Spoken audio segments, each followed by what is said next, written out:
Yo tout le monde, aujourd'hui on aborde un personnage qu'on a tous eu tendance à sous-estimer, mais qui au fil de son évolution nous a prouvé qu'il était capable du meilleur. Il pourrait même devenir le véritable héros de la série, et c'est pour vous le prouver que j'ai enfin décidé de consacrer cette vidéo à Morty.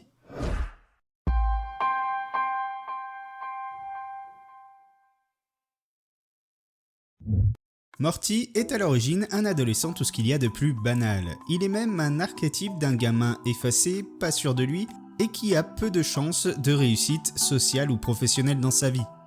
Il est en difficulté scolaire, il n'a en plus aucun ami, et il existe à peine aux yeux de la fille populaire dont il est amoureux.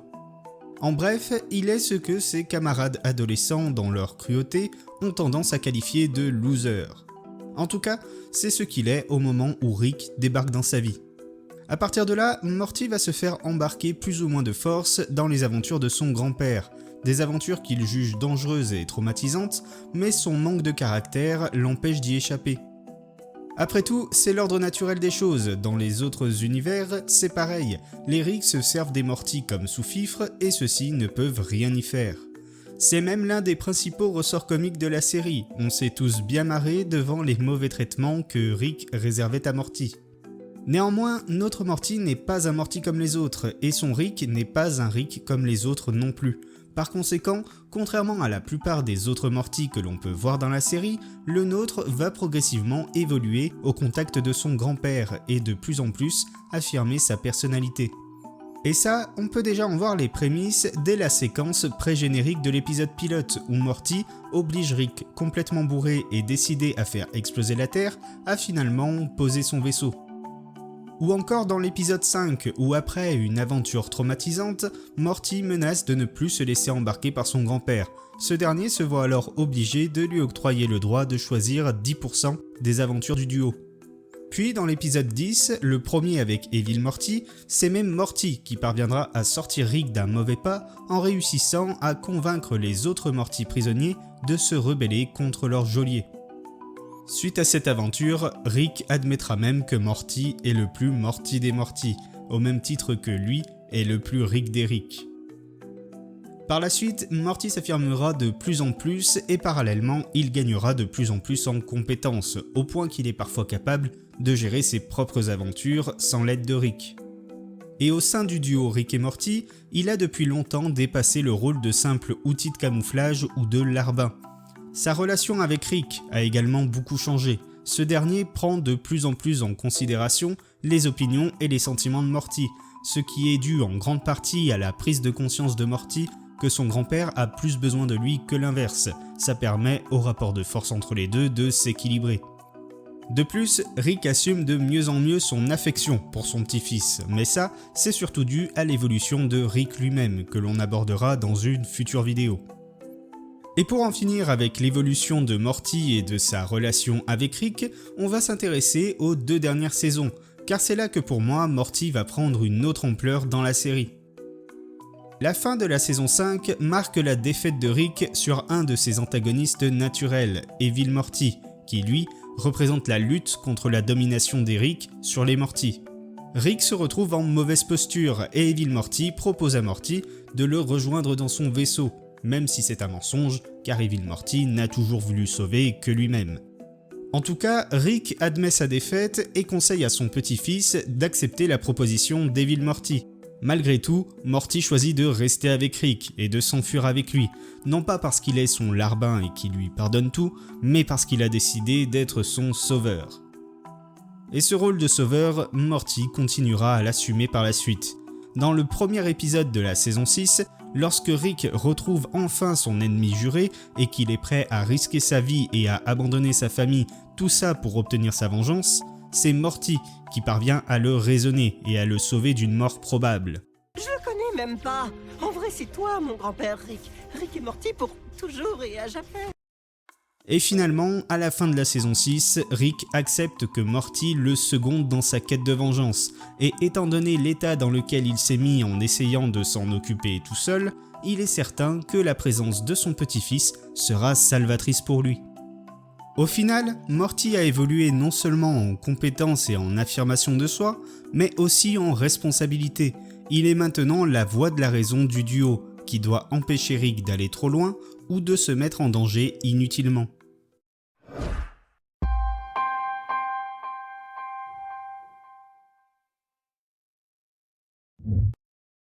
Dans ma dernière vidéo concernant Evil Morty, j'ai abordé le concept de héros, mais j'ai fait l'erreur de ne pas expliquer ce que j'entendais par ce terme. Je vais donc le faire ici. Dans une fiction, un héros, selon ma propre définition du terme qui n'est pas forcément universelle, c'est un personnage que le spectateur va pouvoir admirer pour ses capacités et sa détermination à faire le bien ou à lutter contre le mal.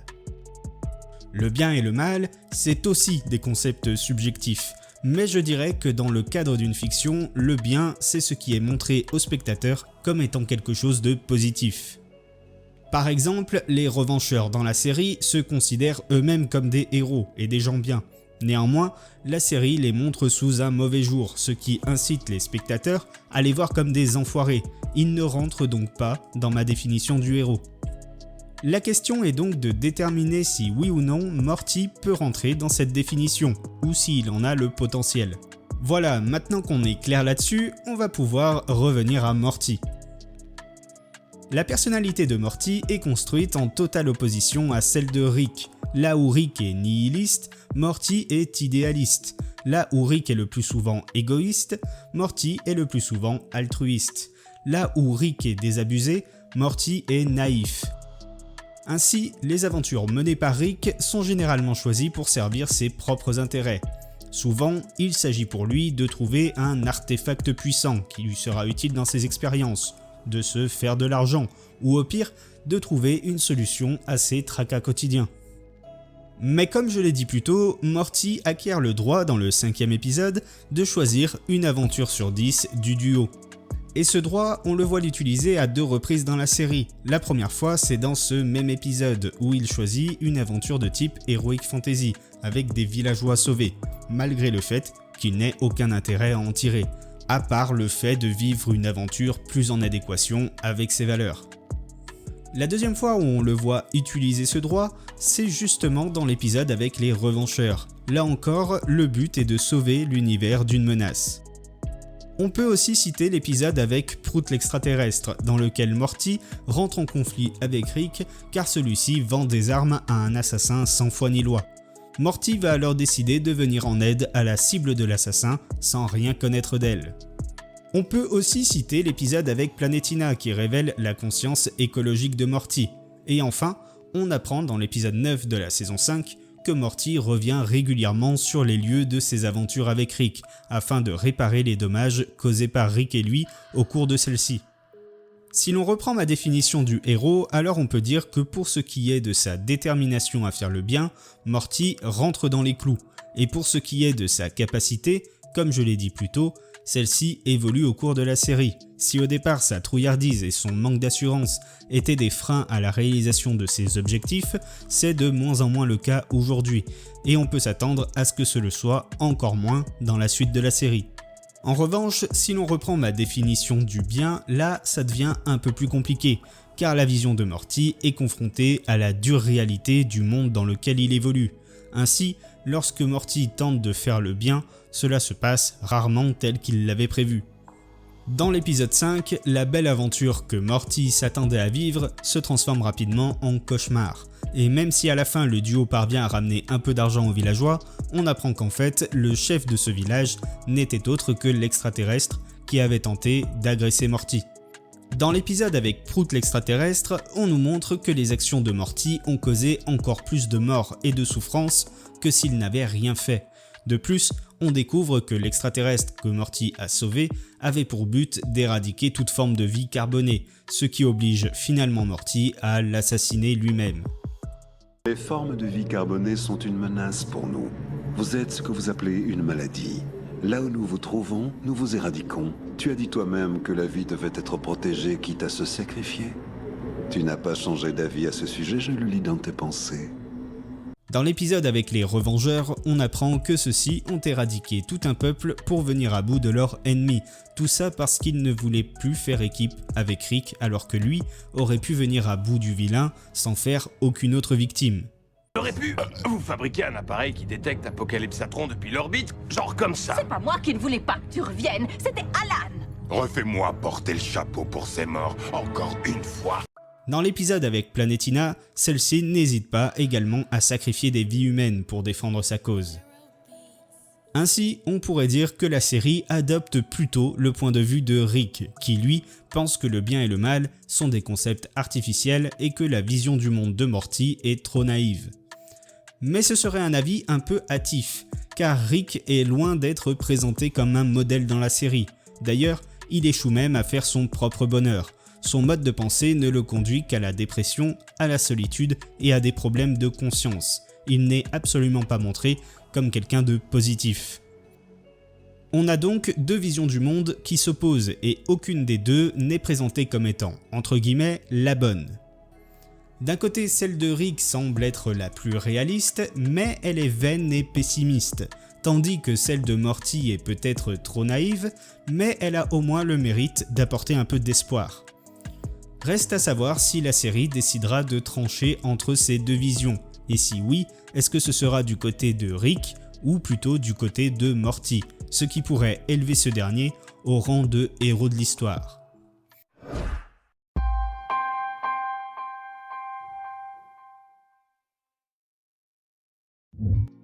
Après avoir parlé de la dualité entre Morty et Rick, on va maintenant opposer Morty à un autre personnage, Evil Morty.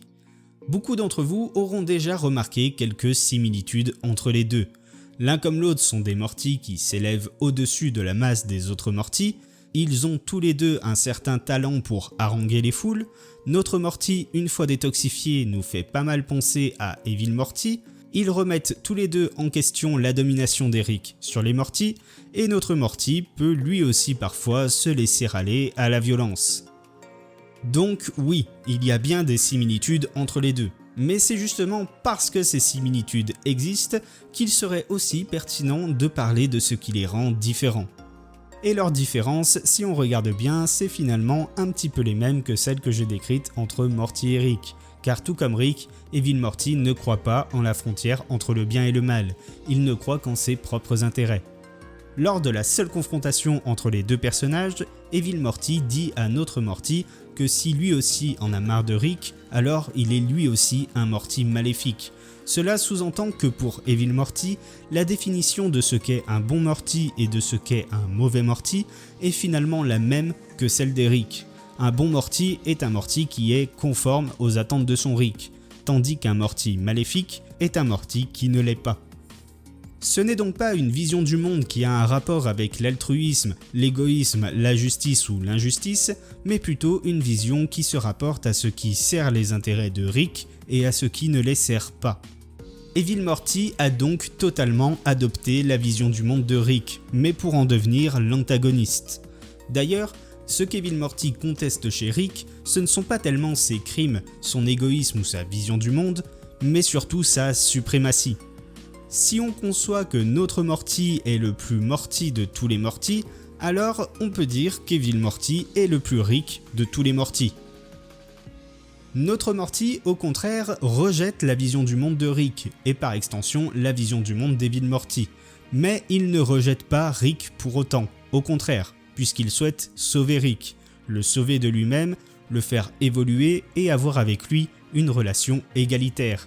Et il souhaite aussi cette même relation entre tous les Rick et tous les Morty.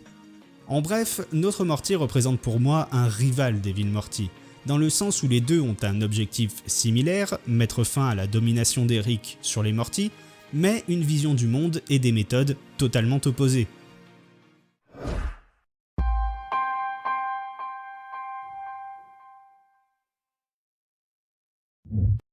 Dans cette dernière partie de la vidéo, je voulais aborder les pertes de contrôle fréquentes de Morty, car cet aspect du personnage représente un frein à son héroïsme. Ces pertes de contrôle se manifestent par des excès de violence et d'égoïsme. Il peut y avoir différentes raisons à cela, mais très souvent, c'est son obsession pour une fille qui en est la cause. Dans le 6e épisode, l'incapacité de Morty à attirer l'attention de Jessica l'incitera à demander à Rick de lui créer un élixir d'amour. Non seulement cette demande est déjà répréhensible en soi, mais en plus tout cela va conduire à une suite d'événements qui forcera le duo à déménager dans une autre dimension à la fin de l'épisode. Morty a donc condamné toute sa planète, tout ça pour s'attirer les faveurs d'une fille. Dans le premier épisode de la saison 4, c'est la perspective de mourir accompagné de sa bien-aimée qu'il entrevoit grâce au cristaux de mort qui le pousse vers l'égoïsme et la violence, au point de refuser de ressusciter Rick qui est pourtant mort sous ses yeux. Dans le premier épisode de la saison 5, c'est le fait de vouloir ramener du vin pour faire plaisir à Jessica qui le pousse à mener une guerre contre tout un peuple d'une autre dimension. Dans le quatrième de la saison 5, sa relation avec Planetina l'éloignera de Rick et créera des conflits avec sa mère. Cette obsession de Morty pour les filles dont il tombe amoureux constitue donc une faiblesse que le personnage va devoir apprendre à surpasser pour être à la hauteur de sa tâche. Et c'est déjà ce qu'il fait dans l'épisode avec Planetina, puisqu'il finit par rejeter les méthodes de cette dernière au point de se séparer d'elle. Mais les filles ne sont pas toujours les seules raisons de ces dérapages. Par exemple, dans l'épisode de la purge, malgré la présence d'une fille pour laquelle il ressent une attirance, elle n'est pas la cause de ses excès de violence. Cet épisode nous apprend qu'il y a bien une violence refoulée dans le personnage de Morty et que celle-ci peut exploser suite à un excès de stress et de frustration. Il y a aussi cette scène dans le premier épisode de la saison 3 où il finit par tirer sur Rick alors que celui-ci était en train de le noyer de reproches.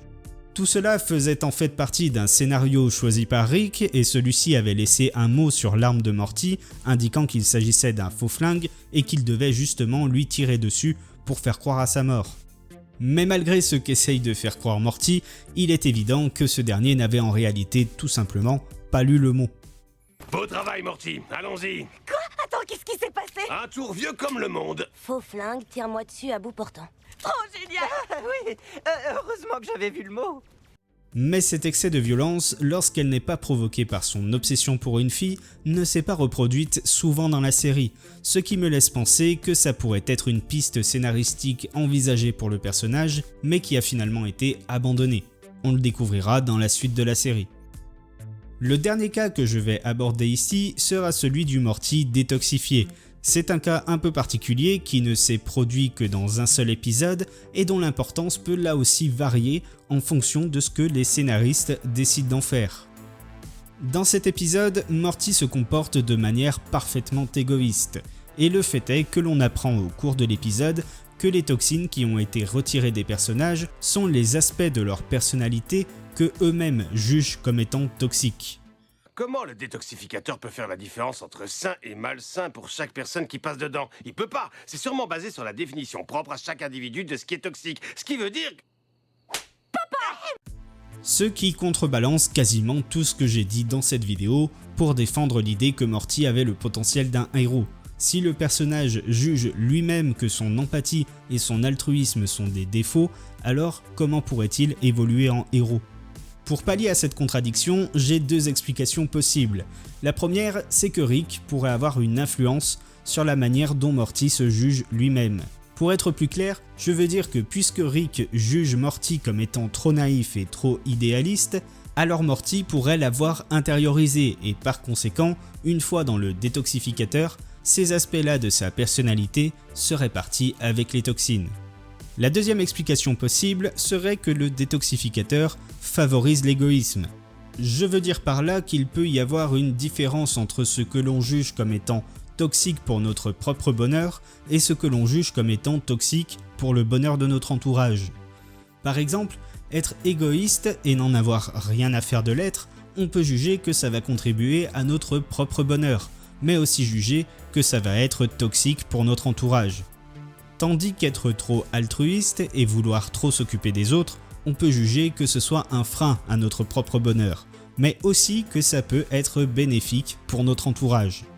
En somme, si le détoxificateur ne prend en compte que ce que l'on juge comme étant toxique pour notre propre bonheur et pas pour celui de notre entourage, alors ce sont les jugements les plus égoïstes qui sont les plus favorisés.